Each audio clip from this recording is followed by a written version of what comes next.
ครับพวกเขียนภาษาละนาวันนี้นะครับเราจะมาเขียนคำว่านะครับ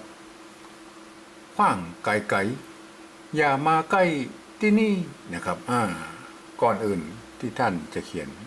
ภาษาละนาแบบฉบับของผมนี่นะครับท่านจะต้องมีตารางการพันเสียงแนบตัวอยู่เสมอนะครับแนบข้างไว้เสมอนะครับกากากากากานะครับมันจะมีอยู่6เสียงนะครับในภาษาละนานะครับมันเหมือนภาษาไทยนะครับเพราะนั้นท่านจะต้องเทียบเสียงเสมอนะครับว่าท่านจะใช้อักษรต่ำหรืออักษรสูงนะครับสร้างวันนี้ขว้างนะครับขว้างไก่นะครับขว้างไก่อย่ามาใกล้ที่นี่นะครับขว้างนะครับขว้างขว้างขว้างถ้าเป็นภาษาไทยนะครับภาษาไทยก็ภาษาไทยเปิ้นใช้ขอขวดนะครับขว้างนะครับมาขว้างเฮามาพอก่อนนะครับขว้างเห็นไหมขว้างเสียงโทนะครับเพราะนั้นท่านจะต้องใช้อักษรสูงนะครับอักษรต่ำนะครับขว้างนะครับต้องใช้ต้องใช้ตัวค่านะครับเห็นไหมครับตัวค่าอักษรสูงนะครับตัวค่าอักษรต่ำนะครับเห็นไหมครับดูในตารางเลยนะครับขว้างถ้าใช้อักษรสูงนะครับขว้างเป็นขว้างไปนะครับมาลองไปเขียนนะครับเห็นไหมตัววะกัมนะครับวะกัมนะครับอันนี้เป็นขว้างมันไม่ใช่ขว้างนะครับไม่ใช่ขว้างนะครับ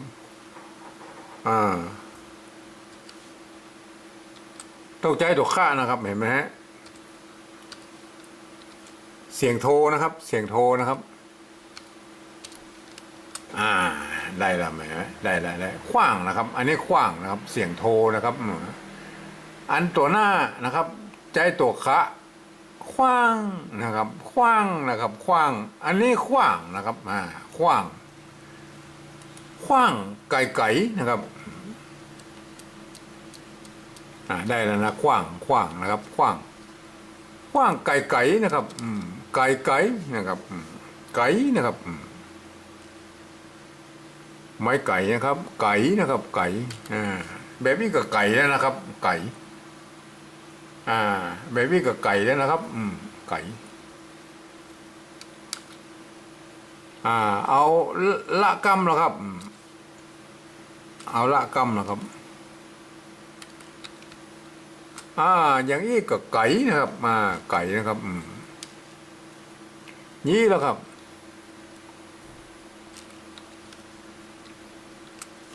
แบบนี้ความจริงก็ใช้ห่างละ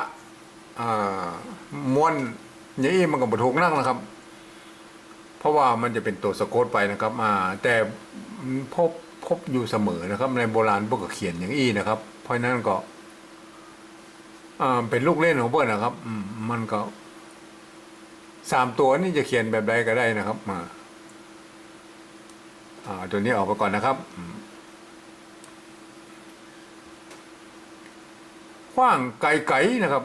ไก่นะครับ3ตัวนี่ท่านจะเขียนตัวใดก็บ่ผิดนะครับถือว่าบ่ผิดนะสมัยนี้นะครับก็สุดแล้วแต่ท่านนะครับยานะครับยานะครับยาเสียงยานะครับเสียงยอยักษ์ไทยนะครับใจอยนะครับตัวยะนะครับอยเนี่ยครับปยานนะครับปยานเป็นตัวยะนะครับอยู่ยาอย่างอยากนะครับยามาใกล้มานะครับตัวมาเสียงสามัญนะครับใจตัวมานะครับมานะครับมา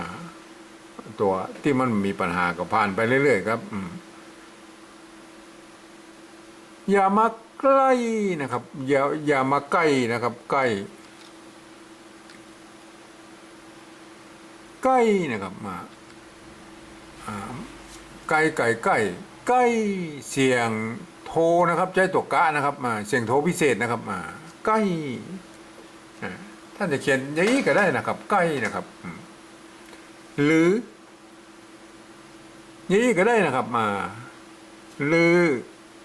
เปาะแบบนี้บอกค่อยเจอในโบราณนักนะครับมาส่วนมากพวกยาวละกรรมอย่างนี้นะครับมาหรือนะครับหรือ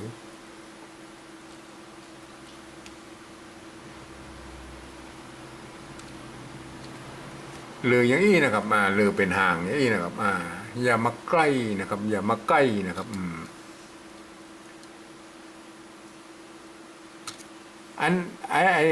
ไอไก่นี่อย่างนี้ก็บอกให้เจอในโบราณนะครับเพราะนั้นก็ตัดออกไปมันเขียนได้นะครับ เขียนได้ตัดออกไปนะครับ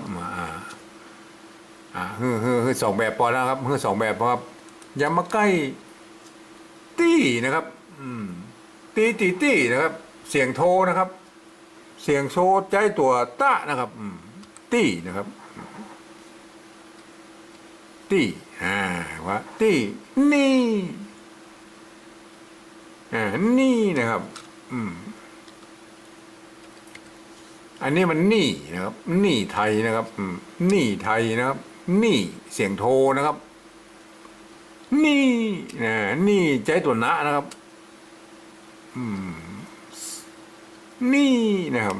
เห็นไหมครับนี่นะครับเสียงโทพิเศษนะครับขว้างไก่ย่ามาใกล้ที่นี่นะครับมาที่นี่นะครับได้แล้วนะครับ ทีนี้เอามาเขียนเป็นภาษาปริวัติแบบที่สองแล้วครับก็คือการที่ยืมเอาอักษรไทยนะครับมาปรับเทียบเพื่อเป็นอักษรล้านนานะครับแล้วก็ประกอบคำขึ้นมากับแบบภาษาไทยนะครับผสมผสานกันไปนะครับมีการบูรณะกำซับโดยนะครับเพราะฉะนั้นบางครั้งสระมันประตรงมาตัดกันก็ต้องบูรณะกำซับไปนะครับขว้างนะครับขว้างตัวค่านะครับตัวค่าตัวนี้ยืมตัวคอคนนะครับมาปรับเทียบมาเป็นตัวนี้นะครับตัวค่าตัววอแหวนนะตัววะนะครับไม่เอกนะครับก็แทนตัวไม่เยาะนะครับไม่กานะครับสระอานะครับตัวงะนะข้อหาได้แล้วนะครับขว้างนะครับขว้างไก่นะครับอันนี้ก็เหมือนกันนะครับไก่นะครับค่ะเห็นไหมครับไก่นะครับอันนี้ปริวัติเต้าอ่ะนะครับจะรอตัวละน้อยหรือละห่างละนะครับมันก็คือไก่นะครับไก่ยานะครับยาออยนะครับตัวนี้ตัวออยนะครับตัวยะนะครับไม่เอกไม่กามานะครับตัวมะไม่กานะครับใกล้นะครับใกล้ความจริงมันเป็นไม้ไก่นะครับไม้ไก่นะครับตัวนี้จะบูรณะให้มันเป็นไม้ม้วนก็ได้นะครับไม้ม้วนนะครับตัวกะกอไก่ตัวละลอลิงนะครับไม่โทนะครับใกล้อย่ามาใกล้อันนี้เหมือนกันนะครับเอาเขียนตัวเดียวก็พอแล้วนะครับอย่ามาใกล้ตี้นะครับตัวตะนะครับทอทหารนะครับตัวตะทอทหารนะครับปรับเทียบนะครับตี้ไม่เอกนะครับตี้นี่ตัวนะนะครับ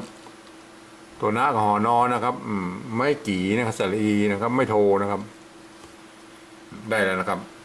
อันนี้แบบที่สองนะครับเห็นไหมขว้างไก่อย่ามาใกล้ตี้นี่นะครับเห็นไหมได้แล้วนะครับอันนี้คือแบบที่สองนะครับทีนี้เราจะมาเขียนภาษาปริวัติแบบที่สามนะครับการเขียนภาษาปริวัติแบบที่สามนั่นก็คือการรักการก็คือเอาหูฟังนะครับเปิ้นอ่านภาษาละนาตำบลนี้ไปก็เอาหูฟังนะครับแล้วเอาภาษาไทยสะกดเขียนตามตัวไปนะครับข ว้างไกลๆอย่ามาใกล้ที่นี่นะครับทีนี้ขว้างนะครับเอาหูฟังนะมันต้องไปพอแบบที่สองนี่นะครับขว้างไกลๆนะครับขว้างนะครับขว้างเห็นไหมตัวนี้ใจคอควายได้นะครับขว้างเฮาเพราะว่าเฮารับตาเขียนนะครับขว้างเขียนอีหรออันนี้ก็ขว้างเหมือนกันนะครับ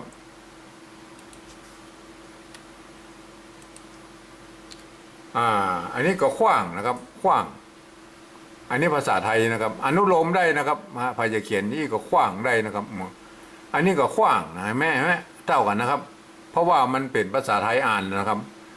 ถ้าเป็นภาษากำเมือง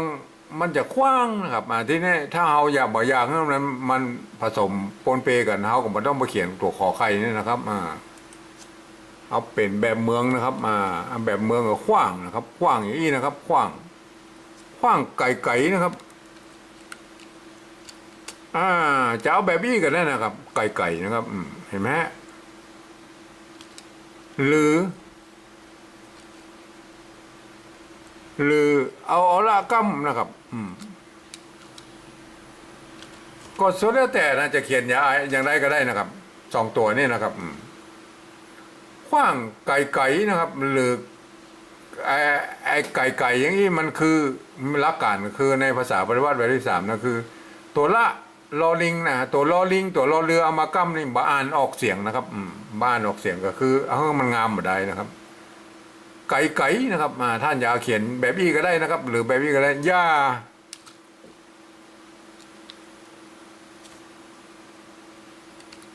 นะอย่ามาอันนี้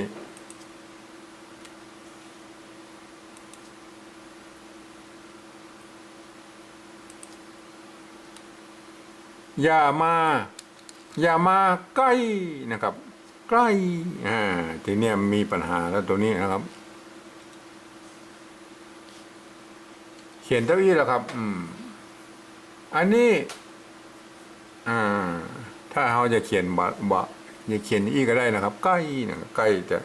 มันจะต้องเสียงมันก็ไม่ได้อยู่ดีนะครับถ้าเอาละมากั้มก็บ่อ่านออกเสียงลอลิงนะครับอันนี้กำไทยเพิ่นอ่านว่าอะไรนะครับอ่านว่าใกล้นะครับใกล้เพราะนั่นก็